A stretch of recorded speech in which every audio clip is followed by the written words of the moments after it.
बिस्मिल्लाहिर्रहमानिर्रहीम। अस्सलाम वालेकुम students, welcome to all of you students. जैसे कि आप जानते हैं कि ऑर्गेनिक केमिस्ट्री जो है वो चैप्टर नंबर 7 से लेकर चैप्टर नंबर 14 तक चलती है सेकंड ईयर की बुक के अंदर। तो हम आज से ऑर्गेनिक केमिस्ट्री का आगाज़ करेंगे। पहला हम चैप्टर नंबर 7 का लेक्चर लेंगे। चैप्टर नंबर 7 के कोई 5, 6 या 7 तक लेक्चर हो सकते हैं। हम उसको आसान वे में पढ़ेंगे और आपको इसको समझने में कोई मुश्किल नहीं होगी इंशाल्लाह। तो आज हम चैप्टर नंबर 7 डिस्कस करने जा रहे हैं, जिसका नाम है fundamental principle of organic chemistry. Second year की बुक में टोटल बेटा 1 से लेकर 16 तक चैप्टर हैं और चैप्टर नंबर 7 ऑर्गेनिक केमिस्ट्री का फर्स्ट चैप्टर है। ये चैप्टर आप यूँ कह सकते हैं कि ऑर्गेनिक केमिस्ट्री की बेस है। आप इस चैप्टर को पढ़ेंगे तो आपको नेक्स्ट चैप्टर के बारे में इंफॉर्मेशन भी मिलेगी। आप बेसिक रूल्स पढ़ेंगे, बेसिक प्रिंसिपल पढ़ेंगे, जिससे आपको हेल्प मिलेगी नेक्स्ट चैप्टर को समझने के लिए। तो fundamental principle of organic chemistry में स्टार्ट में क्या है, आज हम फर्स्ट लेक्चर लेने जा रहे हैं। तो स्टार्ट में है जी, उसके आगाज़ किया उसने कि जी ऑर्गेनिक कंपाउंड्स क्या होते हैं। वो कहता है जी आज से 200 ईयर्स बैक चले जाएं तो ऑर्गेनिक कंपाउंड्स के बारे में कहा जाता था the compounds that are obtained from living organisms mean animals and plants are called organic compound and the compounds which are obtained from mineral sources, जैसे सॉइल हो गया, जैसे माउंटेन हो गए, जैसे ओशन हो गया। तो इनसे जो सोर्सेज इन सोर्सेज से जो आप कंपाउंड हासिल करेंगे आप उनको बोलेंगे बेटा इनऑर्गेनिक कंपाउंड। तो पता चल गया, लिविंग से जो ऑर्गेनिक कंपाउंड्स मिलेंगे, लिविंग से जो कंपाउंड मिलेंगे वो ऑर्गेनिक कंपाउंड होंगे और नॉन लिविंग से जो कंपाउंड मिलेंगे हम उनको इनऑर्गेनिक कंपाउंड कहेंगे। ये बात क्लियर हो गई। अच्छा जी, इसके बाद स्टूडेंट्स साइंटिस्ट ने बहुत कोशिश की, आज से 200 ईयर्स बैक चले जाए ना, साइंटिस्ट ने काफ़ी कोशिश की कि किसी तरह से ऑर्गेनिक कंपाउंड को लेबॉरेटरी में प्रिपेयर किया जाए, but they could not succeed. कोशिश के बावजूद उनसे कोई एक कंपाउंड भी ना बन सका। तो एक साइंटिस्ट हैं जिनका नाम है जैकब बर्जीलियस। उन्होंने एक थ्योरी दे दी, इस थ्योरी को हम कहते हैं वाइटल फोर्स थ्योरी। थ्योरी क्या है, आप इसको कह सकते हैं, थ्योरी के according organic compounds can only be synthesized by the living organisms और within the living organisms. यानी ऑर्गेनिक कंपाउंड या तो लिविंग ऑर्गेनिजम्स बनाएंगे या उनके अंदर बनेंगे, बाय द लिविंग ऑर्गेनिजम्स और within the living organisms. They can not be synthesized in laboratory.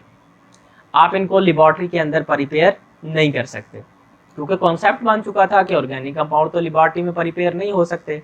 उनको बनाने के लिए there must be required a vital force, एक वाइटल फोर्स की जरूरत होगी और वो वाइटल फोर्स सिर्फ और सिर्फ एनिमल्स और प्लांट्स में मौजूद होती है जो कि ऑर्गेनिक कंपाउंड बना सकेंगे, राइट। अच्छा, अब फिर 1828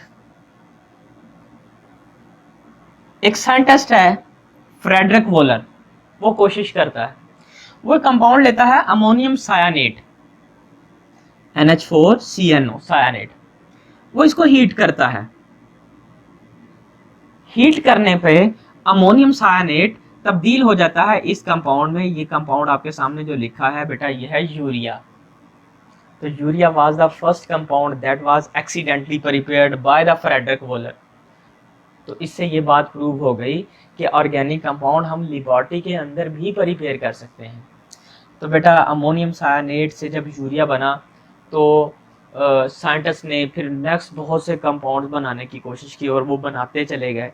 तो बहरहाल फ्रेडरिक वोलर वो फर्स्ट साइंटिस्ट था जिसने वाइटल फोर्स थ्योरी को फिर रिजेक्ट, जिसकी बेस पे हमने वाइटल फोर्स थ्योरी को रिजेक्ट किया कि ऑर्गेनिक कंपाउंड तो लिविंग ऑर्गेनिजम्स के अलावा भी प्रिपेयर किए जा सकते हैं, जैसे यूरिया।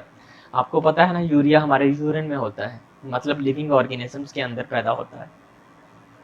फिर हम मॉडर्न डेफिनेशन क्या करेंगे, पहले तो हमने ये कहा था कि organic compounds are those compound that are obtained from animals and plants, यानी लिविंग ऑर्गेनिज्म। अब क्या करेंगे, साइंटिस्ट ने फिर ऑर्गेनिक कंपाउंड जो प्रिपेयर किए या पहले से मौजूद से या उन्होंने एनिमल प्लांट से हासिल किए थे, उन्होंने उन कंपाउंड्स की स्टडी की और वो इस रिजल्ट पे पहुंचे कि ऑर्गेनिक कंपाउंड्स में अक्सर में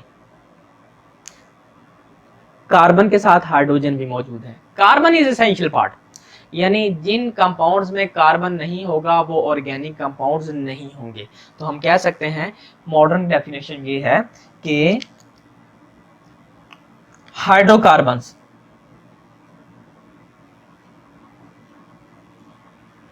एंड देयर डेरिवेटिव्स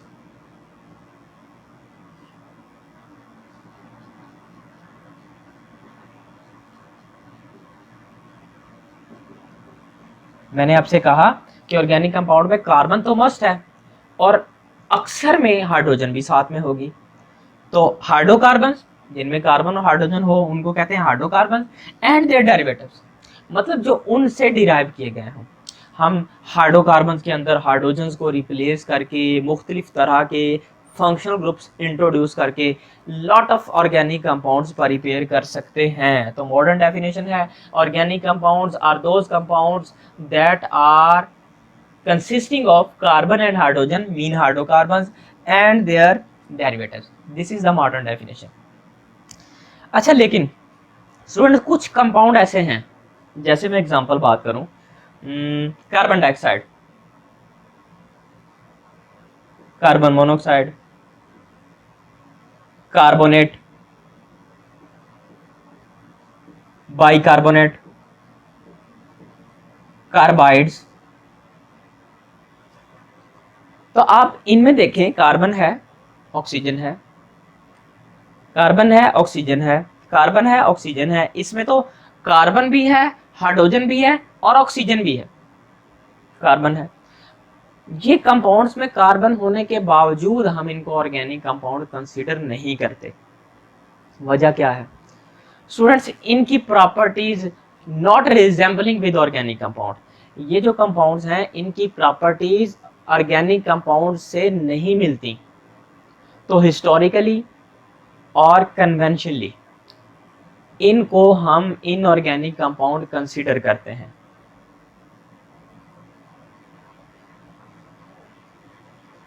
हिस्टोरिकली आप कह सकते हो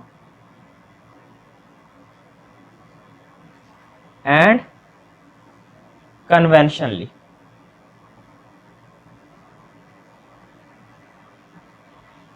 अब कहते हैं कार्बोनेट, अब कार्बोनेट एक तो नहीं होगा, जितनी मेटल हैं सबके कार्बोनेट हो सकते हैं। Potassium carbonate, sodium carbonate, magnesium carbonate, calcium carbonate, aluminium carbonate, zinc carbonate, cobalt carbonate, निकल कार्बोनेट, इतने सारे कार्बोनेट्स होंगे। तो वो सारे के सारे इनऑर्गेनिक कंसीडर की जाएंगे।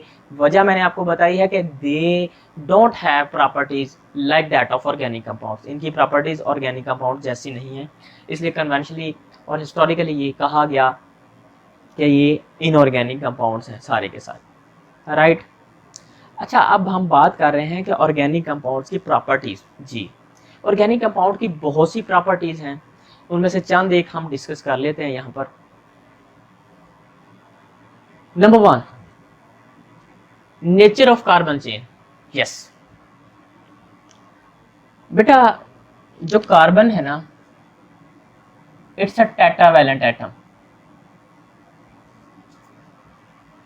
ये 4 बॉन्ड बनाने की सलाहियत रखता है, एबिलिटी टू मेक 4 बॉन्ड्स। अब कार्बन के अंदर ये प्रॉपर्टी है कि कार्बन जो है कार्बन के साथ ही बहुत बड़े बड़े कंपाउंड बना सकता है। कार्बन जो है वो कार्बन के साथ मिल के रिंग्स बना सकती है। hundreds of carbon atoms can combine with each other and hundreds of carbon compound elements combine to give different types of rings. This property of self linkage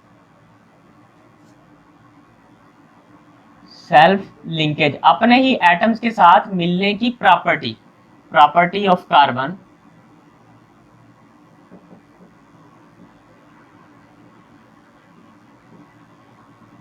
is called catenation. तो बेटा ये nature जो है ना carbon की ही है। पूरे periodic table में आप जितने भी एटम्स देखते हो, जितने भी एलिमेंट्स देखते हो, उन सब में सबसे ज्यादा एबिलिटी कैटिनेशन की, कि अपने ही कार्बन एटम्स के साथ मिलके बड़े बड़े लॉन्ग चेन कंपाउंड्स बनाना, रिंग्स बनाना, ये कार्बन के पास ही है। और भी एटम्स के अंदर थोड़ी बहुत ये प्रॉपर्टी एग्जिस्ट करती है, जैसे सिलिकॉन के अंदर है, ऑक्सीजन के अंदर है, लेकिन ज्यादा नहीं। कार्बन के अंदर तो ये प्रॉपर्टी जो है वो उसका अपना एक खासा है, अपनी एक प्रॉपर्टी है, जिसकी वजह से कार्बन के कंपाउंड्स की तादाद मिलियंस में है। हालांकि ऑर्गेनिक केमिस्ट्री का जो पीरियड है या ऑर्गेनिक केमिस्ट्री की जो हिस्ट्री है वो मैक्सिमम 200 ईयर्स की है। देखिए 1828 में फर्स्ट ऑर्गेनिक कंपाउंड बना, 200 ईयर से भी कम है। लेकिन इसके बावजूद इस ऑर्गेनिक कंपाउंड्स की तादाद इस एक एलिमेंट के ऑर्गेनिक कंपाउंड की तादाद जो है बाकी पूरे पीरियोडिक टेबल के इनऑर्गेनिक कंपाउंड से कहीं ज्यादा है, right. Secondly, carbon non ionic nature है। वो कैसे? देखें, कार्बन के वैलेंस शेल में 4 इलेक्ट्रॉन्स होते हैं। आयनिक बॉन्ड बनाने के लिए जरूरी होता है कि इलेक्ट्रॉन या तो लूज कर दिए जाएं या गेन कर लिए जाएं। अब कार्बन के अंदर 4 इलेक्ट्रॉन्स हैं। कार्बन ये 4 इलेक्ट्रॉन ना तो लॉस करती है इसका, ना ही ये 4 इलेक्ट्रॉन्स का गेन करती है। तो क्या करती है? Carbon shares with other atoms. तो इसका मतलब है कार्बन के कंपाउंड्स क्या हो गए जी? कोवेलेंट। शेयरिंग ऑफ इलेक्ट्रॉन्स, जिसकी वजह से इसकी प्रॉपर्टीज भी स्पेसिफिक है। मतलब हम कहते हैं कि ये इनऑर्गेनिक कंपाउंड की जो प्रॉपर्टीज हैं तमाम ऑर्गेनिक कंपाउंड जो है वो शो नहीं करेंगे। ऑर्गेनिक कंपाउंड्स और इनमें नॉन पोलैरिटी आ जाएगी, ठीक है जी। तो कार्बन की नेचर जो है वो ये है कि कार्बन शेयर करती है इलेक्ट्रॉन्स, लूज या गेन नहीं करती। Then similarity in behaviour. Organic compounds के अंदर मुख्तलिफ क्लासेस हैं कंपाउंड्स की, और हर क्लास के जो मेंबर्स होते हैं उनकी बहुत सी प्रॉपर्टीज एक दूसरे से सिमिलर होती हैं। मैं एग्जांपल देता हूं। आप बात करते हो अल्केन्स की।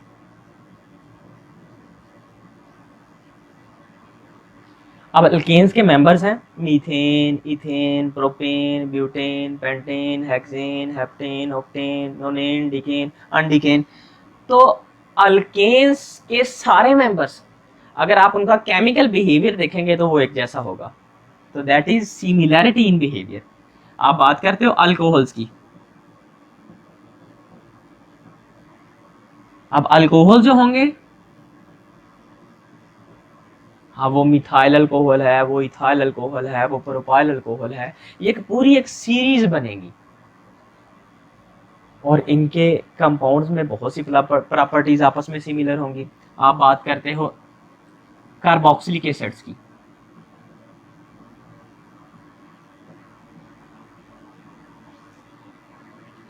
आप इसको यूं लिख सकते हैं,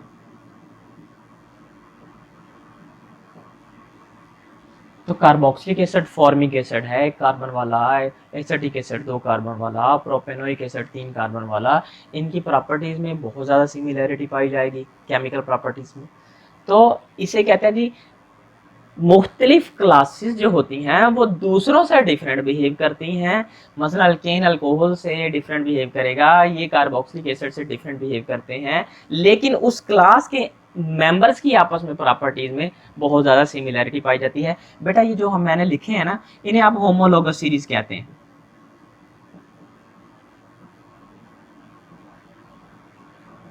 मतलब अल्केन के मेंबर एक होमोलोगस सीरीज बनाते हैं, अल्कोहल के बनाते हैं, कार्बोक्सिलिक एसिड्स के बनाते हैं, एल्डिहाइड्स के बनाते हैं, कीटोन्स के बनाते हैं। नेक्स्ट है जी कॉम्प्लेक्सिटी। ऑर्गेनिक कंपाउंड सिंपल भी हैं लेकिन बहुत ज्यादा कॉम्प्लेक्स भी हो सकते हैं। आप बात करते हो स्टार्च है आपके पास, या आपके पास ग्लाइकोजन है, इनका जो फॉर्मूला है वो C6H10O5 इसका मल्टीपल है।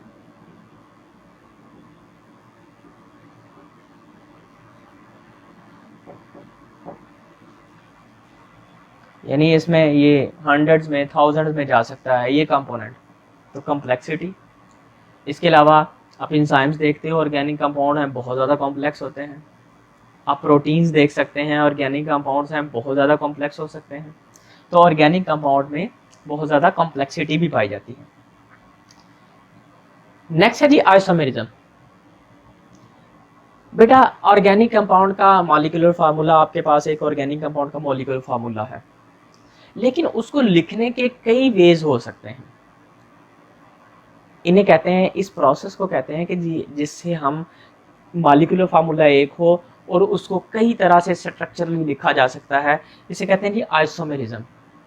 Isomerism is a phenomena in which compounds have same molecular formula but different structural formulas, right. और जो डिफरेंट स्ट्रक्चरल फार्मूलाज होते हैं वो कहलाते हैं एक दूसरे के आइसोमर्स, और फिनोमिना कहलाता है आइसोमेरिज्म। मैं एक एग्जांपल देता हूं आपको।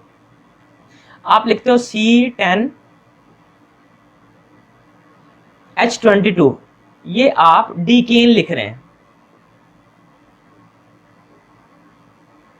अल्केन का 10th मेंबर।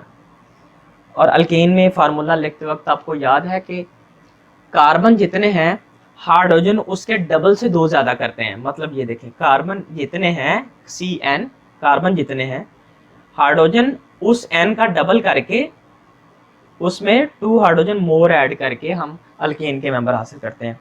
अगर ये आपने 10 लिखा है तो ये हाइड्रोजन कितने होंगे, 2 × 10 is equal to 22, 2 × 10 is equal to 20 plus 2 is equal to 22। तो C10H22 एक डीकेन है। ये मैंने इस डीकेन का मॉलिक्यूलर फार्मूला लिखा, लेकिन बेटा इसको 75 डिफरेंट स्ट्रक्चर्स में लिखा जा सकता है।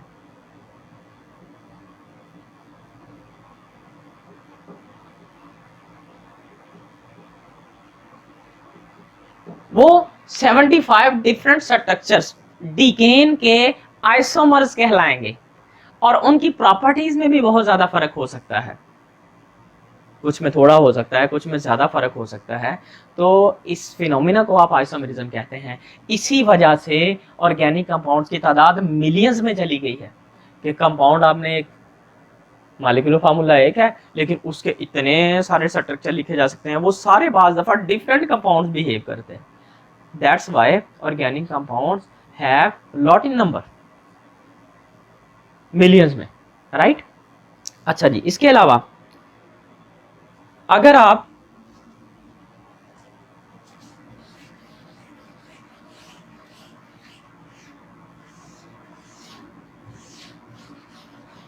देखें इनकी सॉलेबिलिटी,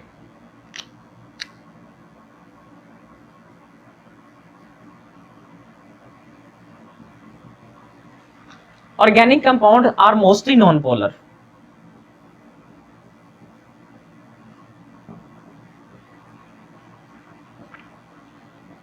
और बेटा नॉन पोलर हैं तो वो नॉन पोलर सॉल्वेंट्स में ही डिसॉल्व होते हैं।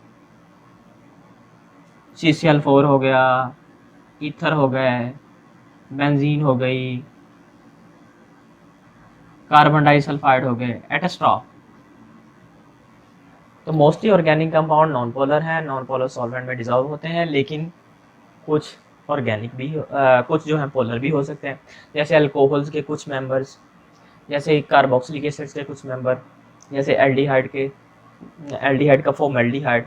तो मोस्टली नॉन पोलर सॉल्वेंट्स में डिसॉल्व होंगे, जो कुछ पोलर हैं वो पोलर में डिसॉल्व हो सकते हैं। इसके अलावा रिएक्शंस, रेट ऑफ रिएक्शंस,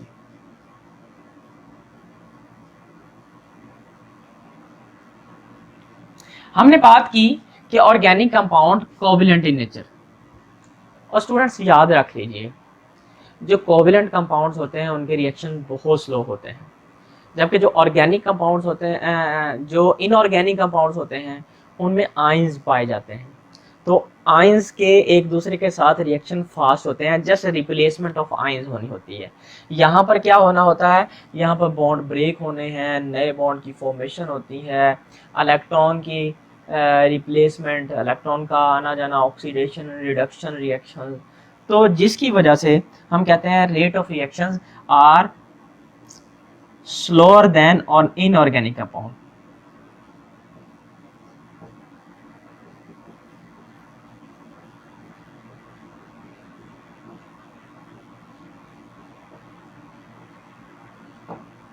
समझ आ गई बच्चों बात की?